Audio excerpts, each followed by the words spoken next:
já vou acionar aqui a nossa amiga Renata e ela já vai dizer para a gente o que fez ela se interessar em fazer esse estudo propriamente dito. Por que você escolheu esse assunto para ser desenvolvido nessa tese? Eu escolhi esse objeto de estudo, Anderson, porque eu já morei perto dessa região de Quilombo, né? Todo mundo que já foi a Sana, que é um distrito de Macaé, já ouviu falar, já passou pela placa do Quilombo. Na verdade, Quilombo é uma região que existe no... Oi, a Joyce, falou alguma coisa? Quilombo existe na região serrana do estado do Rio de Janeiro e também em Silva Jardim. Gostaria de mostrar para vocês aqui a localização do Quilombo. Eu passava lá, em frente à placa do Quilombo, e me questionava, por que esse lugar se chama Quilombo?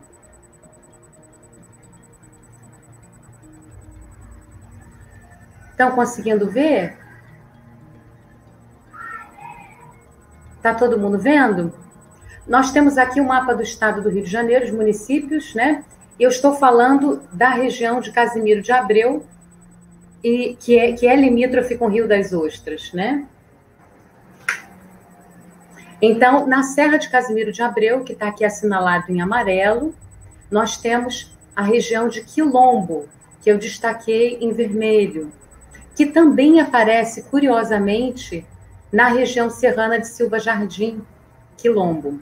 Mas o Quilombo ao qual eu me refiro é esse aqui, que está em Casimiro de Abreu, que a gente pode perceber que faz limite, está bem no limite com Macaé, que é essa área aqui em rosa, e com Nova Friburgo, que é a área em verde.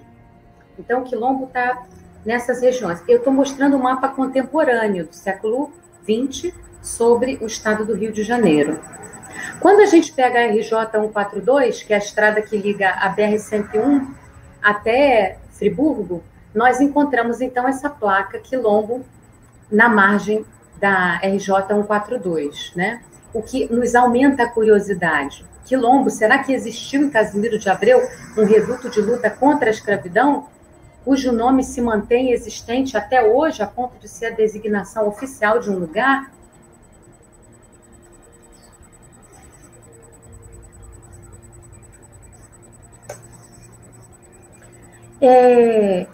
E eu quero falar para você, uma outra coisa curiosa que eu descobri depois com a pesquisa, é que nessa região de Quilombo,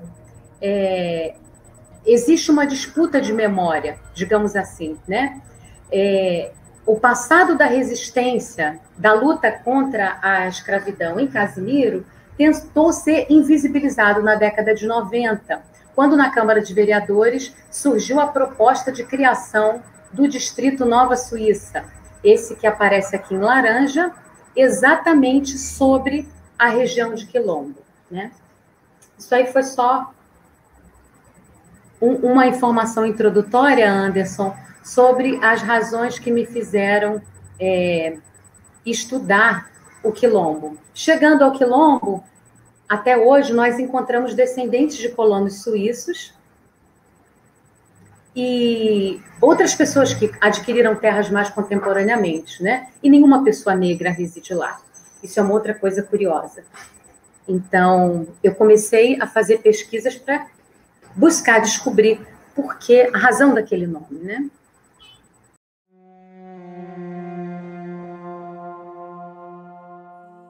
Basicamente, eu queria saber também, Renata, a relevância social. O que você entende como relevante na questão social desse trabalho de pesquisa que vocês desenvolveram? A relevância social, Anderson, desse trabalho é justamente a gente compreender historicamente a razão desse nome e trazer à tona um passado de luta contra a escravidão, do qual nós devemos todos nos orgulhar, né? Não tem nenhum negro no Quilombo, e o nome Quilombo nos deixa muito curiosos, mas não tem porque eles foram expulsos. A última família de negros que residia no Quilombo, a família do senhor Alcida Silva, foi expulsa de lá na época da ditadura militar, depois do AI-5. E quando nós fomos a primeira vez ao Quilombo para fazer entrevistas, investigar melhor esse passado, nós tivemos a oportunidade de conhecer um suíço, um descendente de suíço da família Schuller, que foi crítico a essa expulsão da família do senhor Ceci. Uma expulsão que ele já relatou para a gente como uma expulsão bastante violenta, com apoio policial, com a casa dele sendo queimada, derrubada. E ele mesmo questionou, esse descendente de suíços, como é que pode alguém que está no território há tanto tempo ser expulso daquela terra, né? E nos indicou onde que, contemporaneamente, essa família quilombola estava morando. E eu fui ao encontro deles, né? Do senhor Alci da Silva, para falar com ele. A princípio, a família até nem deixou que eu o contactasse, porque olhou o meu aspecto físico e achou que eu fosse favorável à expulsão deles, né? Totalmente compreensível essa interpretação da família, que buscou proteger o pai do contato comigo. Mas eu expliquei que era um trabalho acadêmico, mostrei minha carteirinha da UF e aí tive o contato com eles. A gente começou uma amizade que é de longa data. O seu Ceci atualmente tem 111 anos e provavelmente é o quilombola mais antigo do estado do Rio, quiçá até do Brasil. É um senhor de grande sabedoria, sabe muito de produção agrícola, boa parte desses conhecimentos ele adquiriu com a mãe dele, e é uma pessoa memorável. A família dele, os filhos, né, 2 filhas, Sônia, Osana e o Ricardo, cuidam dele com muito carinho. Ele tem netos, tem bisnetos também. E a história desse livro mostrou, essa pesquisa, a relevância social dessa pesquisa é mostrar justamente, trazer da invisibilidade esses guerreiros, essas guerreiras da história do Brasil, que estavam apagados, né? E existe uma disputa de memória para apagar essa história, mas essa pesquisa, eu acho que impediu que esse apagamento ocorra de forma definitiva, porque, como a Joyce bem lembrou, além da monografia, nós fizemos um filme e fizemos esse livro. Então, vou mostrar aqui. O filme Quilombo, que foi o primeiro resultado da minha monografia, ele fez o Circuito Internacional de Exibições. Então, para vocês sentirem como é que é rica a região do Quilombo, do Rio Macaé, da Cachoeira da Fumaça, que está bem próxima ao Quilombo. O Rio Macaé, com certeza, era um rio onde os quilombolas se banharam. É um rio de mais de 100 quilômetros de extensão, que atualmente corre muito perigo, porque existe um projeto de construção de hidrelétricas nesse rio, de destruição de floresta, de inundação de grandes territórios. E o movimento ecológico já está lutando, se mobilizando para agir contra essas corporações internacionais que querem atuar na região explorando as suas riquezas. Esse aqui é o caminho de acesso ao Quilombo, e esse terreno era onde estava construída a casa do seu Alci da Silva e de sua família. Sua casa que foi brutalmente queimada, destruída. E o seu Alci da Silva participa desse documentário, Quilombo, é a grande estrela do filme. Esse documentário ganhou o troféu de 2º lugar na Mostra Cinema Popular Brasileiro, Cinema para os Ouvidos, e participou do 4º Festival Internacional de Filmes de Pesquisa sobre Escravidão. Foi escolhido pelo júri científico desse festival, foi o único filme brasileiro escolhido pelo júri científico desse festival para ser exibido no Museu do Poire Branly, em Paris, que é um museu perto do Louvre, né? Então, vários filmes de pesquisa sobre escravidão houve nessa exibição de 2011, e o nosso foi o único filme brasileiro, que depois fez um circuito de exibições, passando por várias cidades americanas, várias cidades africanas também, terminando aqui no Centro Cultural Banco do Brasil, no Rio. Esse daqui é o cartaz da exibição em Paris. Aqui está escrito, ó, Renata Azevedo Lima, Quilombo, Brasil, de 2010, o filme, né? 16 minutos e 52 segundos. E o livro, fechando aí esse ciclo de pesquisas acadêmicas, né?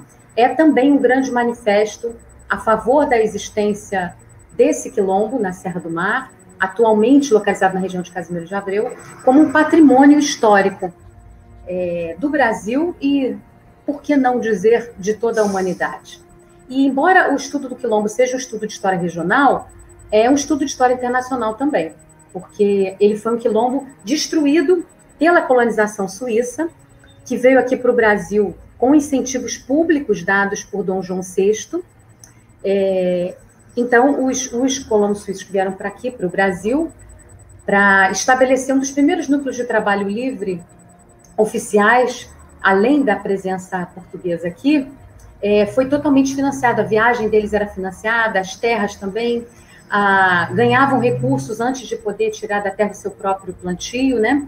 Essa era a forma como o governo de Portugal tratava os descendentes suíços. Enquanto os filhos de África, igualmente estrangeiros como os europeus suíços, eram tratados de que forma? Não tinham direito à terra, não tinham direito nem à identidade, não tinham direito à integridade física, eram explorados, tinham a sua inteligência, a sua força de trabalho expropriadas para enriquecimento do projeto colonizador português. Então, esse livro, a relevância social dele, é também nos permitir questionar a história da identidade do Brasil, né? Não esquecendo, obviamente, dos habitantes primeiros nativos do Brasil. Essa região onde estava estabelecido o quilombo era chamada de Serra dos Aimorés. No Dicionário Histórico-Geográfico do Império do Brasil, de 1845, está lá Serra dos Aimorés, como esse grande território, pelo fato dele ser densamente habitado por esses povos, né? E provavelmente as flechas que os quilombolas utilizavam no quilombo para protegerem o seu reduto dos invasores europeus podem ter sido um recurso aprendido também com esses indígenas. Legal. E aí agora, já falando um pouquinho para os nossos internautas, né, que estão conectando, isso aí, estou gostando de ver que está todo mundo aqui conectado, está todo mundo bonito. Minha cunhada, presente. Marcelo de Abreu Ferro, boa tarde, parabéns pela live. Parabéns para essas meninas aí que são fera, pesquisadora aí, sabem tudo aí. Mar Hungria, vocês sabem por que não existem mais negros nessa região? Aí eu já passo a pergunta para a Renata. Diz aí, Renata, para a nossa amiga internauta. Você sabe por que não existem mais negros nessa região? Existem negros na região de Casimiro, mas não na região de Quilombo, né? Porque eles foram expulsos na época da ditadura militar, como eu falei depois, né? Foram expulsos com apoio da força policial. Na verdade, a história é muito cruel. O senhor Alci da Silva nos contou no documentário Quilombo. Vocês podem assistir, buscar no YouTube Curta Quilombo e verem o próprio senhor Alci da Silva e sua filha primogênita Sônia Silva contando também um pouco dessa história. O senhor Alci da Silva é nascido e criado no Quilombo. Então, ele nasceu no começo do século XX e esse quilombo já existia desde 1809, pelo menos. Isso aí é informação dos manuscritos em francês dos colonos suíços, especificamente do Quevremont, encarregado da polícia dos colonos suíços de Nova Friburgo. Então, esse quilombo existia desde 1809 e acabou que as terras que Dom João VI doou para a colonização suíça não eram terras muito boas. Eles quiseram outras terras. Acabou que Dom Pedro doou para os colonos suíços terras de quilombos. E os suíços dizem, para nós nos estabelecermos nessas terras, nós destruímos quilombos. Então, a destruição desse quilombo, e eles dão um mapa das terras concedidas a eles, é justamente, exatamente na região onde está esse quilombo de Casimiro de Abreu. Então, a tentativa de destruição começou lá, 1821, quando os suíços receberam as terras de quilombos, e disseram que pelo menos há 12 anos já havia quilombos ali, ou seja, desde 1809. Mas eles coexistiram. A expulsão da última família de quilombolas de lá do quilombo foi feita só no século XX. No final da década de 60, já no AI-5, nós sabemos que a ditadura militar combatia muitos movimentos sociais que defendiam a reforma agrária, e o quilombo era um grande exemplo de organização comunitária livre, tinha uma grande produção agrícola, uma grande eles criavam galinha, criavam porco, eles eram bastante autossuficientes nessa parte, né? Inclusive, comercializavam seus excedentes de produção com os descendentes de grandes empresários hoje de Casimiro, né? O Quilombo era um lugar muito próspero e era um exemplo vigoroso do que os trabalhadores explorados poderiam ter como condições de vida e trabalho para si. Então, a destruição daquele quilombo era uma forma de apagar um reduto de liberdade que era tão importante no século XX, né? Então, o seu Cici vendeu um bananal para um colega e o colega revendeu para o senhor Joaquim Barros da Mota, ex-prefeito de Casimiro. Joaquim Barros da Mota era um chefe de polícia e ele disse que tinha comprado também o território onde morava o seu Cici. Subiu lá, mandou um monte de jagunços, expulsaram brutalmente a família do seu Cici. Seu Cici chegou a ser preso até, a casa dele derrubada, queimada. É uma história brutal de violência que marca a história de Casimiro de Abreu e marca a história do Brasil como um todo, né? Nós estamos hoje vendo os territórios quilombolas e indígenas em grande ameaça, né? Então, foi isso que aconteceu. A família do seu Alcir da Silva foi expulsa do quilombo e acabaram residindo quilômetros de lá. Até hoje, o território deles é instável, eles não têm certeza, não têm titulação da terra, não têm garantia nenhuma, né, de que aquele território onde atualmente eles moram vai ser conservado, vai ser respeitado, vai ser garantido para a posteridade. Triste. E triste saber que existem negros que apoiam a ditadura militar, sendo que os quilombolas foram os primeiros, né, de alguma forma, atacados. Apesar de ser humano, nenhum deveria defender a ditadura, né? Mas principalmente os negros, né, que sofreram esse ataque. E você vê como que, infelizmente, a sociedade brasileira ela acaba naturalizando esse tipo de situação. Expropriação de terra, ilegalidade, faz parte.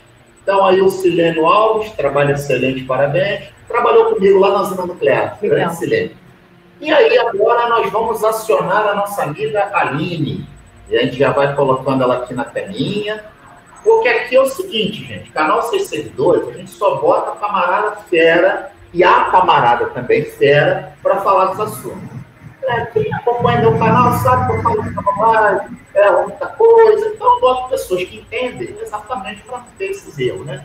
Então, já acionando a Aline, e a Aline já vai dizer aqui para a gente a parte que coube a ela nesse pedacinho de chão, ou seja, nesse trabalho do Quilombo da Serra do Mar. Fica à vontade, Aline. Eu vou começar aqui, obrigada pela palavra, Anderson. Eu vou começar compartilhando a tela, que eu acho que faz mais sentido a gente falar de dados olhando para os dados.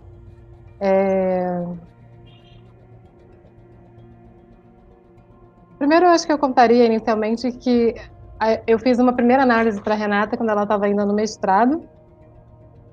E depois a gente teve uma segunda oportunidade de olhar para os dados de novo quando ela quis escrever o livro. E agora, para mim, é a oportunidade mais incrível, porque agora eu sou estudante de estatística.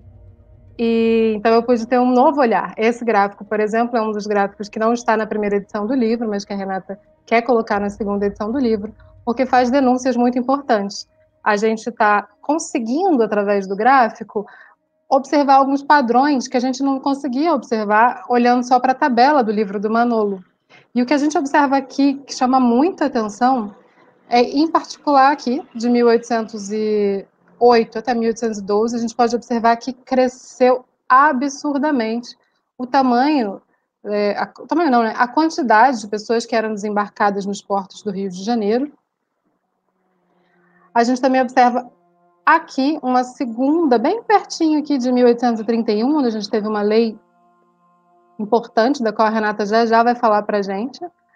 Também tem um novo crescimento, um crescimento muito expressivo. Antes dessa data, mais ou menos a quantidade permanecia estável. A partir dessa data, a gente vai observando um crescimento, embora diminua em alguns anos. E essa é uma das primeiras das análises. Mas como o Anderson já falou, é muito importante, foi muito importante aqui para esse livro, esse diálogo entre as disciplinas. Então, assim, eu olhava para os dados e a Renata olhava para as histórias, para tentar entender o que estava acontecendo. Então eu convido a Renata para compartilhar para a gente um pouco aqui do que ela pode dizer sobre a história desse gráfico. Um acontecimento histórico muito importante que a gente vê aí na barra no eixo X, né, que tem as datas, é 1808. 1808 é uma data importante na história do Brasil, porque é a data da chegada da família real e corte ao Rio de Janeiro e transferência da sede do Império Português para o Rio de Janeiro, que já era a capital do Brasil desde a segunda metade do século XVIII e continua sendo capital até 1960, né? Então, a família real estava chegando aqui nessa colônia e quis transformar essa colônia, que ela adquirisse um aspecto parecido com a da metrópole de Além-Mar. E como o projeto colonizador português se sustentou no trabalho escravo, primeiramente foram escravizados as milhões de pessoas foram escravizadas que já habitavam aqui, pelo menos há 50 mil anos, né? Os diversos chamados de indígenas. E depois, em 1530, foi colocada concomitante a escravidão africana. Então, a gente percebe que em 1808, nos gráficos também que a Joyce vai mostrar, 1808 é uma data muito importante, porque a gente percebe um incremento da mão de obra cativa gigante, né? E essa pesquisa me fez ver, com olhos bastante críticos, quem comemorou a chegada da família real, o bicentenário da chegada, o centenário da chegada da família real ao Brasil, porque isso foi absolutamente terrível em termos do incremento da população cativa e da brutalidade da escravidão, né, que foi muito intensificada aqui.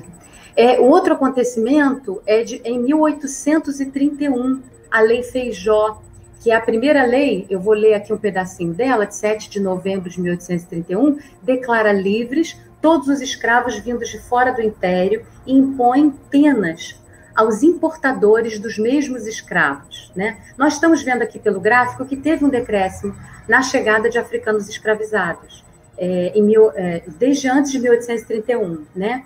Mas o que aconteceu é que não acabou a escravidão. A Lei Feijó, alguns historiadores chamam de lei para inglês ver, porque, na verdade, a escravidão ainda funcionou no Brasil por mais meio século, só foi acabar em 1888, né? O Ceará só que acabou em 1884 com a escravidão, mas em todo o território do Brasil, só em 1888.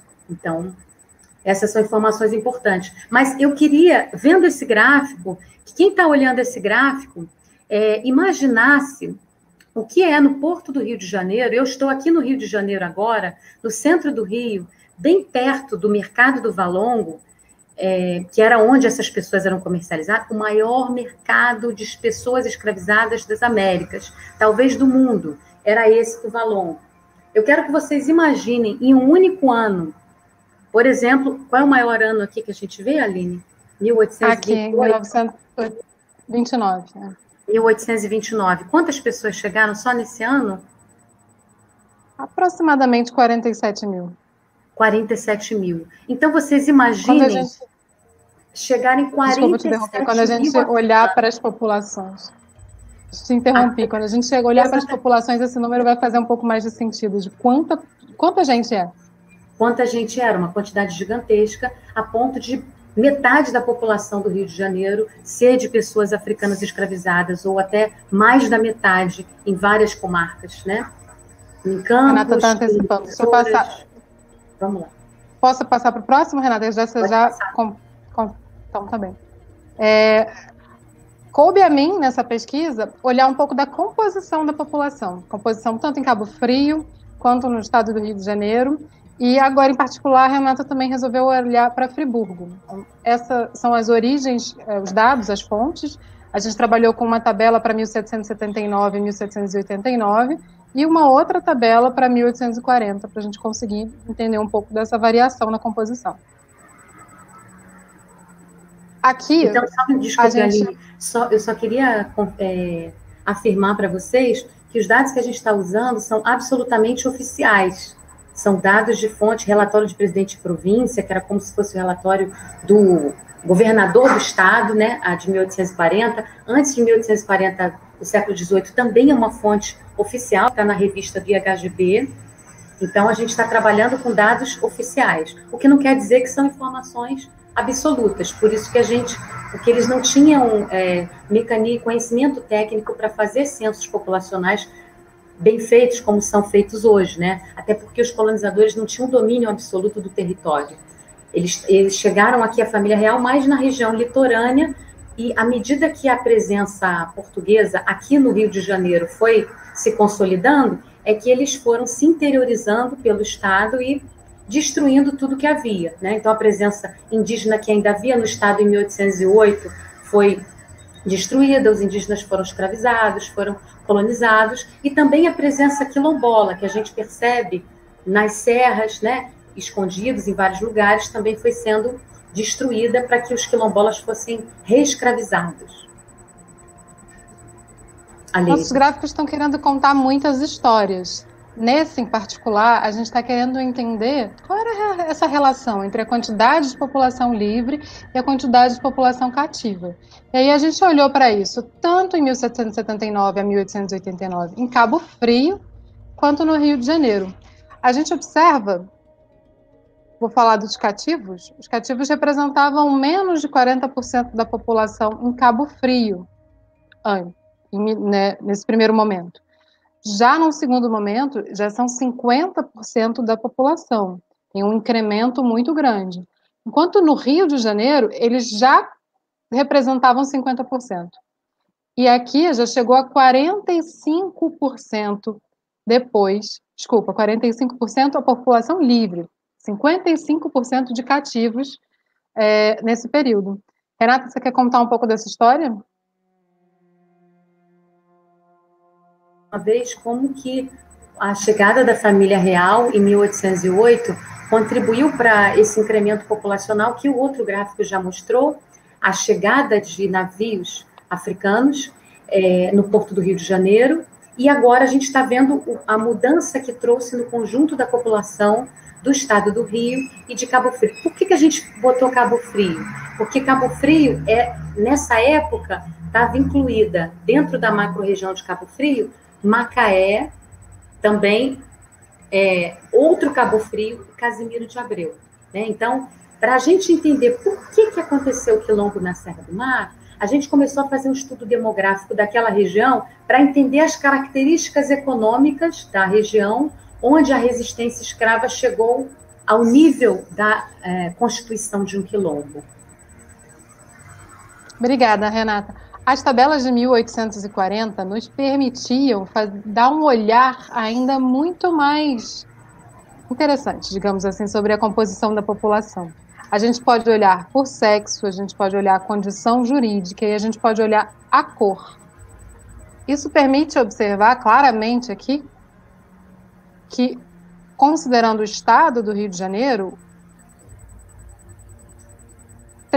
mais de 30% da população eram de homens pretos.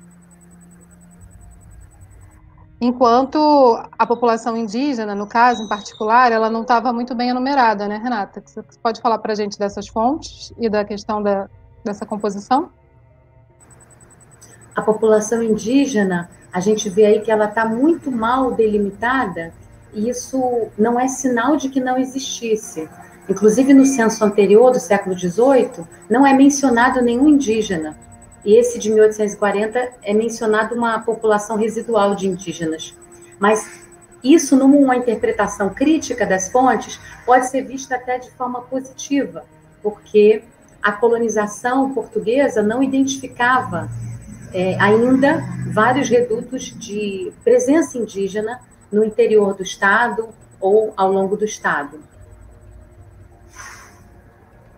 Muito obrigada, Renata. Você quer falar dessa diferença entre pretos, pardos e brancos?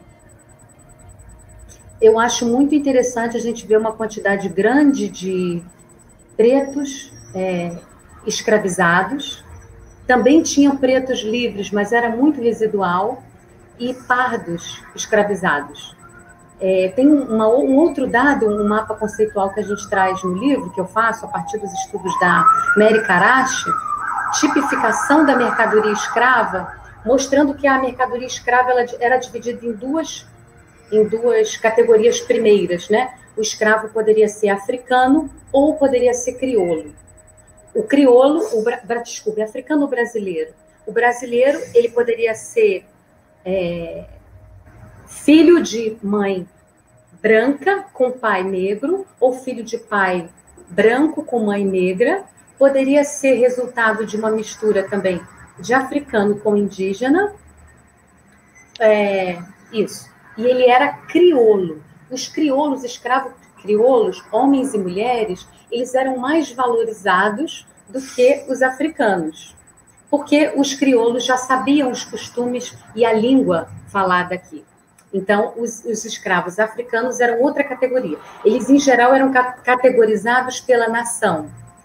Era Angola, Mina, e ao lado vinha, se ele era boçal. Boçal era o africano que não sabia nada da cultura brasileira, falava outra língua, tinha outros costumes, né? Meio boçal é quando ele já entendia alguma coisa. Ou ladino, quando ele já era bastante fluente nos costumes e na língua.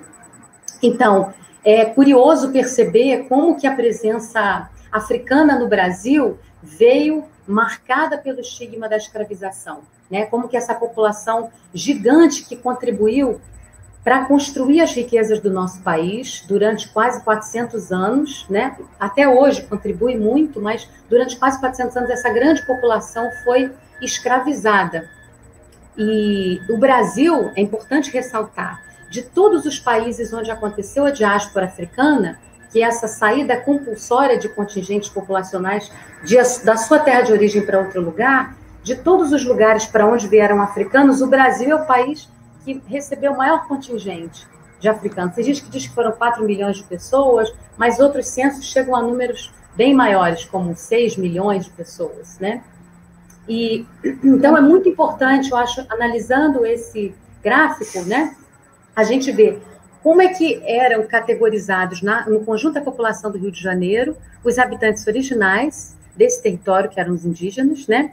E como é que eram categorizados esses estrangeiros, que eram os brancos e eram os africanos, né? Como que a presença branca aqui está marcada por esse trabalho, por essa atuação de colonizador, de escravizador, né? E sempre em liberdade, com outro estatuto jurídico, enquanto os estrangeiros africanos eram marcados por esse estigma de mercadoria de objeto, de cativos, né, escravos. Lembrando aqui que os cativos no Rio de Janeiro eram 55% da população em 1840. Eu ainda queria chamar a atenção a uma última coisa, é o fato de que os pretos é que são, em sua maioria, cativos nesse período no Rio de Janeiro.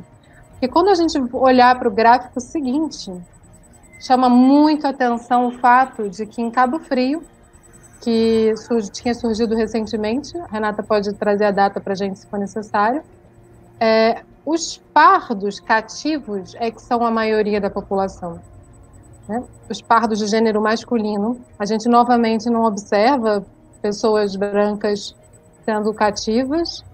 Nesse caso aqui não tem dados sobre indígenas.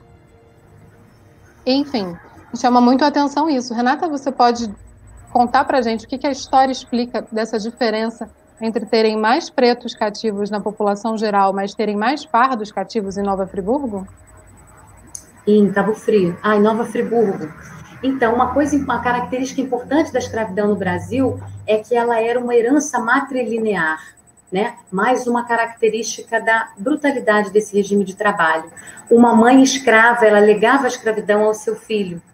E um escravo pardo provavelmente era filho de uma relação, em geral, compulsória entre o senhor e uma mulher escravizada, de origem africana, né? Essa criança não tinha paternidade reconhecida, era um filho natural, um filho chamado ilegítimo, que legou de sua mãe a escravidão.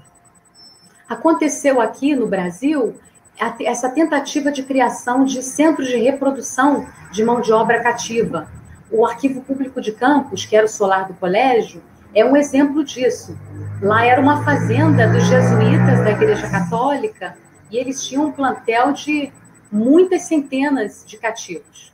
Então, às vezes, acontecia essa tentativa, mas o que aconteceu realmente para que a reprodução do escravismo colonial no Brasil se desse é que essa era uma lógica de reprodução exógena, ou seja, tinha que comprar mesmo de fora, porque as fazendas de reprodução aqui no Brasil não deram certo. Mas nós estamos vendo aqui que em Nova Friburgo, muito provavelmente era o que se dava, né? Ao invés de comprarem esses cativos aqui no mercado do Valongo, talvez eles fossem reproduzidos aí nas mediações de Friburgo. Poderiam também ser adquiridos aqui, crioulos, né? Mas é uma coisa para se investigar, Aline. As Obrigada, origens Renata. desses cativos de Friburgo. A gente só trouxe aqui essas informações de números absolutos, e o que eu gostaria de chamar a atenção para os números não são os números em si, mas as relações. Nesse período aqui, né, eu vou arredondar um pouquinho aqui, ao invés de 1779, vou fingir que a gente está em 1880 para facilitar a conta. Então, de 1880 a 1840, a gente tem uns 60 anos, né? E em 60 anos, a população passa de 6 mil a 42 mil, ela está aumentando 7 vezes. Nesse período aqui, que certamente é muito maior do que os 60 anos, são quase 200 anos, 180 para ser mais precisa, a população aumentou menos de 6 vezes. Parece esse aumento artificial, ele pode ser atribuído, claro, à chegada de muitos imigrantes, especialmente os imigrantes africanos. Na população de Friburgo ainda não existia esse distrito, né, nesse período, então a gente considerou a população zero, e depois a população de 5 mil. Renata, você quer falar alguma coisa? Friburgo, queria falar que Friburgo foi criado em 1818 pelo decreto de Dom João VI, criado especialmente para ser uma colônia de suíços no Brasil, e o nome Friburgo é por causa de Freiburg, uma cidade suíça de onde vieram várias famílias suíças, né? Então, Nova Freiburg, Nova Friburgo foi criada em 1818. E nós já vimos que 40 anos depois de criada a Nova Friburgo, em 1840, mais de 40% da população de Friburgo era de pessoas escravizadas. Então, é a prova de que Nova Friburgo não foi criada para ser um reduto de trabalho livre, ou se foi criada, não foi isso que de fato aconteceu. Nova Friburgo acabou, os colonos de Nova Friburgo, que na Suíça estavam passando fome, estavam sofrendo com as guerras napoleônicas, estavam vivendo uma penúria social. Uma vez chegados ao Brasil, com sua viagem paga, com seu estabelecimento aqui, um empreendimento colonizador financiado pelo governo do Brasil, se adequaram ao escravismo colonial e também viraram proprietários de escravos.